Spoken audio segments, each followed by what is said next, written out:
Saya Denny Damara ingin menjelaskan tentang pengertian kompensasi tabungan hari tua atau biasa disebut dengan dana pensiun.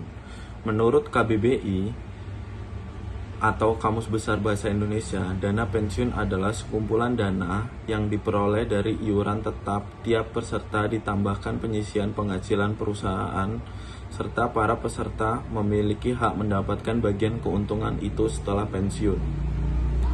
Sementara itu, menurut Undang-Undang Nomor 11 Tahun 1992, pengertian dana tersebut adalah badan hukum yang mengelola dan menjalankan program dengan janji manfaat pensiun. Dari kedua pengertian di atas dapat disimpulkan yaitu dana tersebut artinya dikumpulkan oleh lembaga tertentu dengan menggunakan iuran pekerja untuk diberikan kembali kepada pekerja pada saat masa pensiun. Terima kasih. Baik, saya Muhammad Renaldi. Saya akan menjelaskan tentang jenis dana pensiun. Jenis dana pensiun secara umum dibagi menjadi 3 jenis. Yang pertama adalah pemberi gaji. Jenis pertama ini adalah dana yang dibuat oleh individu atau sebuah badan yang mempekerjakan karyawan. Individu atau badan tersebut berlaku sebagai pendiri dan menyelenggarakan program dana hari tua tersebut untuk seluruh karyawan. Iurannya bersifat pasti dan pemberian hasil pengumpulan dana kepada karyawan adalah kewajiban pemberi kerja. Jenis yang kedua adalah lembaga asuransi kesehatan. Jenis ini adalah dana yang diselenggarakan oleh perusahaan asuransi jiwa untuk perorangan, baik untuk karyawan kantor maupun pekerja independen, dan terpisah dengan dana hari tua dari pemberi kerja.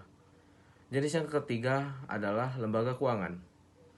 Jenis ini dibuat oleh lembaga keuangan seperti bank, sehingga iurannya bersifat pasti dan hanya dibebankan pada pemberi kerja, serta besarannya berdasar pada keuntungan pemberi kerja.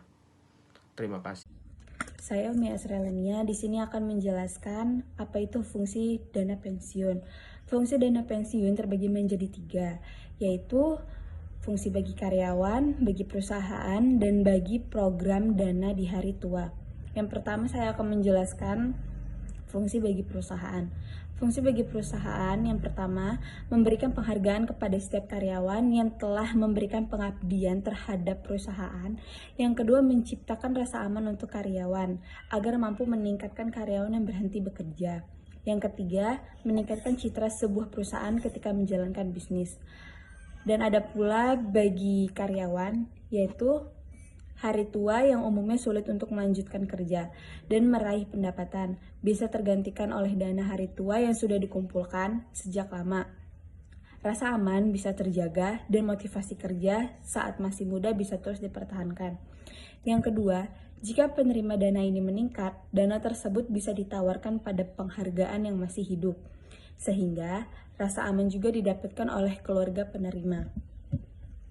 Yang ketiga, ada bagi penyelenggara program, yaitu penyelenggara program memiliki kesempatan untuk mengelola dana agar menghasilkan keuntungan, sebab iuran dana hari tua dapat digolongkan ke dalam investasi.